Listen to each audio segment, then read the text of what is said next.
മക്കൾസ്, ബാബു സാറാണേ. എല്ലാവർക്കും പുതിയൊരു വീഡിയോയിലേക്ക് സ്വാഗതം. മക്കളെ, നമുക്ക് +2 ഹിന്ദിയിൽ പഠിക്കാനുള്ള ഏറ്റവും പ്രധാനപ്പെട്ട ഒരു പാഠമാണ് ബേട്ടി കെ നാം എന്ന് പറയുന്ന ജവാബി പത്ര.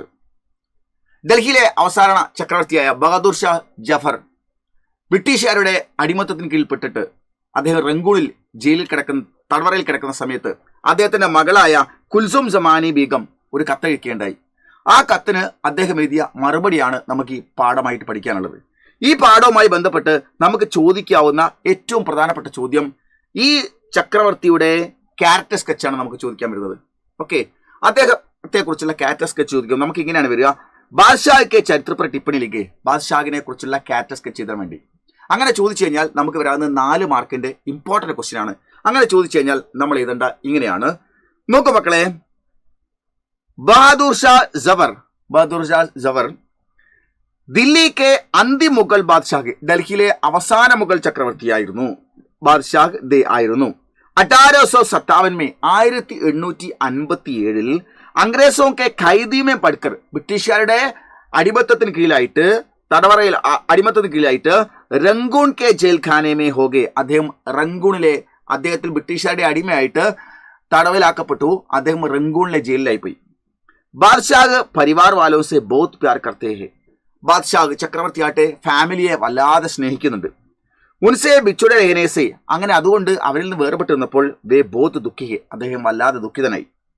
ദൂസരോക്കെ പ്രതി, മറ്റുള്ളവർക്ക് നേരെ ഉൻകെ ദിൽമേ, അദ്ദേഹത്തിന്റെ മനസ്സിൽ സഹാനുഭൂതി ഹെ, എപ്പോഴും സഹാനുഭൂതിയുള്ള രാജാവാണ്. വേക്ക് സച്ചേ ശാസകെ, അദ്ദേഹം ഒരു നല്ല ഭരണകർത്താവാണ്. കൈദ്മേ രേനെ പ്രബി, അതുകൊണ്ടാണ് തടവറയിൽ കിടക്കുന്ന സമയത്ത് പോലും, കൈദ് എന്ന തടവറയിൽ കിടക്കുന്ന സമയത്ത് പോലും വേ അപ്പനി പ്രജാക്കെ, തന്റെ പ്രജകളുടെ സുഖദുഃഖക്കെ ബാരേമ സോച്ചത്തെ, സുഖദുഃഖങ്ങളെ കുറിച്ച് ചിന്തിക്കുന്നു. അപ്പൊ നിങ്ങൾ ആലോചിച്ച് നോക്ക്, അദ്ദേഹം ഭരിച്ചുകൊണ്ടിരിക്കുന്ന സമയത്ത് ജനങ്ങളുടെ സുഖദുഃഖങ്ങളെ കുറിച്ച് ചിന്തിക്കുന്നു എന്ന് പറഞ്ഞാൽ നമുക്ക് മനസ്സിലാക്കാം. പക്ഷെ തടവറയിലായി കിടക്കുമ്പോൾ അദ്ദേഹം രക്ഷപ്പെടാനുള്ള കാര്യങ്ങളല്ലേ ചിന്തിക്കേണ്ടത്. പക്ഷെ അല്ല, അദ്ദേഹം തടവറയിൽപ്പെട്ട് കിടക്കുന്ന സമയത്ത് പോലും പ്രജകളുടെ സുഖദുഃഖങ്ങളെ കുറിച്ച് അദ്ദേഹം ചിന്തിച്ചത്. എൻ്റെ പ്രജകൾ എത്ര കഷ്ടപ്പെടുന്നുണ്ട്, അവർക്ക് എന്തൊക്കെ പ്രയാസം അനുഭവിക്കാൻ പറ്റുന്നുണ്ടാവും എന്നുള്ളത് ആലോചിച്ചിട്ടാണ് തടവറയിൽ കിടക്കുന്ന സമയത്തും അദ്ദേഹം വേദനിച്ചത്. അപ്പോൾ അതുകൊണ്ട് തന്നെ അദ്ദേഹം ഏറ്റവും നല്ല ഭരണാധികാരിയായിരുന്നു എന്നുള്ളതാണ്. ഓക്കെ, തൻ്റെ സുഖ അവസ്ഥയിലും തൻ്റെ പ്രയാസ അവസ്ഥയിലും പ്രജകളെ കുറിച്ച് ചിന്തിക്കുക എന്നുള്ളത് ഉത്തമനായ ഒരു ഭരണാധികാരിയാണ്. വേക്ക് ആദർശ ദേശപ്രേമി,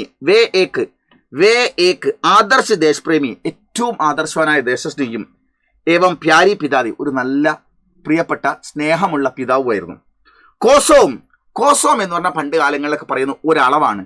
ഒരു കോസ് എന്ന് പറഞ്ഞാൽ ഏതാണ്ട് 3.22 കിലോമീറ്റർ ആണ്. ഇതാണ് അറൌണ്ട് 3.5 കിലോമീറ്ററിനാണ് ഒരു കോസ് എന്ന് പറയുന്നത്. അപ്പൊ ഇവിടെ നോക്ക്, കോസോം ദൂർപ്പർ, റങ്കൂണിലാണ് കിടക്കുന്നത് അല്ലേ, കോസോൺ ദൂർപ്പർ എന്ന അത്രയും കോസോണുകൾ, ഇതിനെ കിലോമീറ്ററുകൾക്കപ്പുറത്ത് കൈദ്മേ രേനെ പ്രബി, തടവറയിൽ ആകപ്പെട്ട് കിടക്കുമ്പോഴും ഉസ്ക അമ്മൻ, അദ്ദേഹത്തിന്റെ മനസ്സ് അപ്പനെ പരിവാർവാലവും, തന്റെ ഫാമിലിയെക്കുറിച്ചും ഏവം ദില്ലിവാസിയോക്ക് പ്രതി, ദില്ലിവാസികളായ തന്റെ പ്രജകളെക്കുറിച്ചും വ്യാകുൽദേ, വല്ലാതെ അസ്വസ്ഥനായിക്കൊണ്ടിരിക്കുകയായിരുന്നു. ഇതാണ് അദ്ദേഹത്തെക്കുറിച്ച് ക്യാരക്ടർ സ്കെച്ച് ചോദിച്ചാൽ നമ്മൾ എഴുതേണ്ടത്. മക്കളെ, വളരെ പ്രധാനപ്പെട്ട ചോദ്യമാണ്, 4 മാർക്കാണ്. ഓക്കെ, ഇതുപോലുള്ള മറ്റ് വീഡിയോകളായിട്ട് ഞാൻ വീണ്ടും വരാം. ബൈ.